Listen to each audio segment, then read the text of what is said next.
Hay vestigios del paso de entidades venidas de fuera de esta tierra, de este universo, que gobernaron por miles de años y se repartieron el planeta por regiones, dejando después a su estirpe, sus linajes, en el poder, las élites. Se les conoce a estas entidades en todo el mundo como los dioses de la antigüedad.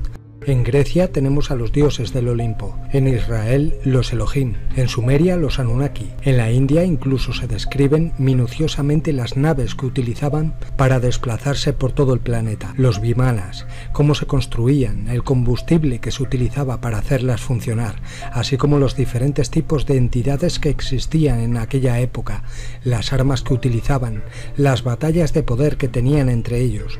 Todo coincide con la época y las características físicas que tenían los diferentes grupos de deidades. Por ejemplo, en Egipto se describen las diferentes entidades que reinaban en la zona. O los Tuatha de Danann, en Irlanda, que eran de aspecto humanoide, nórdicos, al igual que los Elohim, o los de la zona de Asia, China, Japón, etc., que eran de aspecto reptil. Estas entidades eran de varias razas y especies, y nos las describen en relatos de la antigüedad y en esculturas y dibujos y grabados que los humanos de aquella época plasmaron por todas partes. Todo esto son pruebas circunstanciales de algo que ocurrió en el pasado. Podemos coger todas las pruebas e indicios del pasado y analizarlas con detenimiento. Todo nos lleva a la misma conclusión. Estas entidades modificaron a los humanos genéticamente y los colocaron en el planeta en centros o poblados controlados, inculcándoles religiones, cultos, donde estos seres eran adorados como dioses. Dentro de estos grupos de seres hay una jerarquía de mando militarizada y nos lo explican en todas las antiguas escrituras. Nos explican cómo hubieron grupos que se rebelaron a sus superiores y quisieron ir por su cuenta, desertando del ejército donde servían y siendo perseguidos, apresados y castigados, conocidos en algunas religiones como ángeles caídos, para demonizarlos. Uno de estos desertores de la zona de Brasil se llamaba Beb Kororoti. En 1952, João Américo tradujo una leyenda de los indios Kayapós, que vivían al sur de Para, a orillas del río Fresco. En ella no solo sorprenden los hechos, sino también los atuendos típicos con los que se visten en las celebraciones para rememorar el hecho. A continuación relataré el texto traducido de la leyenda. Nuestro pueblo vivía en una gran llanura muy lejos de aquí y desde donde podía verse la cordillera Pukato-Ti, cuyas cimas estaban siempre ocultas por la niebla de la incertidumbre y continúan estándolo hasta nuestros días. Un día llegó a la aldea un visitante desconocido, se llamaba Beb Kororoti y venía de la cordillera Pukato-Ti. Vestía un bo que lo cubría de pies a cabeza, en la mano portaba un kop, arma que lanzaba rayos. Todos los de la aldea huyeron al monte aterrorizados. Los hombres corrieron a proteger a mujeres y niños, y algunos intentaron rechazar al intruso, pero sus armas eran insuficientes. Cada vez que con ellas tocaban a Beb Kororoti, caían inmediatamente derribados. El guerrero venido del cosmos se divertía al ver la fragilidad de sus adversarios. A fin de darles una demostración de su fuerza, alzó su kop y apuntando sucesivamente a un árbol y a una piedra, destruyó a ambos. Todos comprendieron que Beb Kororoti había querido demostrarles que no había venido a hacer la guerra. Así, durante un buen tiempo no hubo mayores problemas. Los guerreros más valientes de la tribu intentaron oponer resistencia, pero a la postre fueron viendo que Beb Kororoti les estaba resultando cada vez más imprescindible. Además, no molestaba a nadie. Poco a poco fueron sintiéndose atraídos hacia él. Su hermosura, la blancura resplandeciente de su piel, su afectuosidad y bondad para con todos fueron gradualmente cautivando a aquella gente. Todos fueron experimentando una sensación de seguridad y fueron haciéndose sus amigos. Beb Kororoti comenzó a tomar afición al manejo de nuestras armas y empezó a aprender el arte de la caza. Al final sus progresos habían sido tan grandes que llegó a aventajar a los más diestros de la tribu y sobrepasaba en valor a los más valientes de los nuestros. Y así fue como al poco tiempo Beb Kororoti fue aceptado como guerrero de la tribu y una joven lo escogió como esposo y se casó con él. Tuvieron varios hijos y una hija a la cual pusieron por nombre Niopouti. Beb Kororoti era más inteligente que los demás y pronto empezó a enseñar cosas desconocidas para aquella gente. Enseñó a los hombres a construir un Novi, esta asociación masculina con que hoy cuentan todos nuestros poblados. En ellas los hombres relataban sus aventuras a los jóvenes y así ellos aprendían cómo debían comportarse ante los peligros e iban formando su criterio. La asociación masculina era en realidad una escuela y Beb Kororoti su profesor. En el Novi se hacían trabajos manuales y se perfeccionaban las armas, y todo se lo debíamos al gran guerrero del espacio. Fue él quien fundó la Gran Cámara, donde se discutían los grandes asuntos de la tribu, y así se logró una mejor organización, lo que facilitó la vida y el trabajo de todos.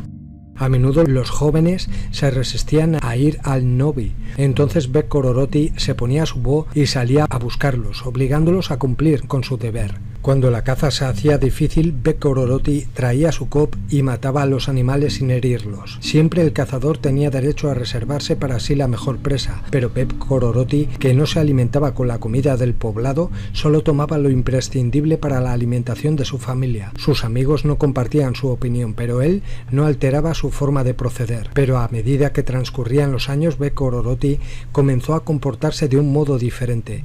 Empezó a eludir a los demás. Quería permanecer en su choza. Cuando salía de su morada se dirigía siempre a las montañas de Pukatoti, desde donde había venido, pero un día no pudo resistir más en su anhelo interior y abandonó el poblado. Reunió a su familia. Solo faltaba Nio Pouti, que andaba fuera del poblado. Partió precipitadamente. Pasaban los días y Beb Kororoti no aparecía, hasta que un día se presentó nuevamente en la plaza de la aldea y lanzó un terrible grito de guerra. Todos pensaron que se había vuelto loco y trataron de calmarlo, pero él se resistía a los que pretendían acercársele. Beb Kororoti no hizo uso de su arma, pero su cuerpo se estremecía. Uno tras otro iban cayendo los guerreros. La lucha se prolongó durante días enteros, ya que los guerreros derribados volvían a levantarse nuevamente y trataban de dominar a Beb Kororoti. Lo persiguieron hasta la cumbre de la montaña, y ahí sucedió algo tremendo que dejó a todos espantados. Beb Kororoti volvió hasta los primeros contrafuertes de la cordillera. Con su cop destrozó todo lo que había a su alrededor. Cuando llegó a la cumbre de la cordillera, había reducido a polvo árboles y matorrales. Entonces se produjo una formidable explosión que conmovió a toda la región y Beb Kororoti desapareció en el aire en medio de nubes llameantes, humo y truenos. La tierra se había estremecido de tal manera que había hecho saltar hasta las raíces de las plantas y había arruinado los frutos silvestres. La selva desapareció de modo que la tribu empezó a sentir hambre. Nio Pouti, la hija de Beb Kororoti, que se había casado con un guerrero y había dado luz a un hijo, dijo a su marido que ella sabía dónde podrían hallar alimento para todo el pueblo, pero que deberían acompañarle a la cordillera de Pukatoti. Ante los ruegos de Nio Pouti, su esposo cobró valor y le siguió hasta la región de Pukatoti. Al llegar, Nio Pouti se dirigió a la región de Membaba Kenkre, donde buscó un árbol especial y se sentó en sus ramas con su hijo en la falda. Enseguida pidió a su marido que tirara de las ramas hacia abajo hasta que sus puntas tocasen el suelo. Cuando esto sucedió, se produjo una gran explosión y Nio Pouti desapareció entre nubes, humo, polvo, rayos y truenos. El esposo aguardó unos días, estaba desmoralizado y deseaba morir de hambre cuando de pronto escuchó un estruendo y vio que el árbol estaba nuevamente en su lugar de origen. Su sorpresa fue grande. Ahí estaba de nuevo su mujer y con ella Beb Kororoti, y traían grandes cestos llenos de alimentos que él jamás había visto. Después de algún tiempo, el hombre del cosmos volvió a sentarse en el árbol fantástico y ordenó otra vez flexionar las ramas hasta tocar el suelo. Se produjo una explosión y el árbol volvió a desaparecer en el aire. Nio Pouti volvió con su marido al poblado y dio a conocer un mensaje de Beb Kororoti. Todos debían emigrar y erigir sus aldeas a Membaba Kenkre, lugar donde encontrarían alimento. Nio Pouti agregó que debían guardar las semillas de los frutos, legumbres y arbustos hasta la época lluviosa y sembrarlas entonces para tener una nueva cosecha. Así comenzó nuestra agricultura. Nuestro pueblo emigró al Pukatoti y allí vivió en paz.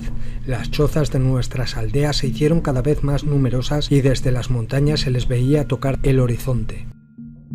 Unos interpretan esta leyenda como un cuento para niños, otros como otra leyenda más, pero hay claramente pruebas de la visita de un alienígena humanoide con su traje espacial, el Bo, el rifle láser, COP y sus amplios conocimientos que compartió con esa gente.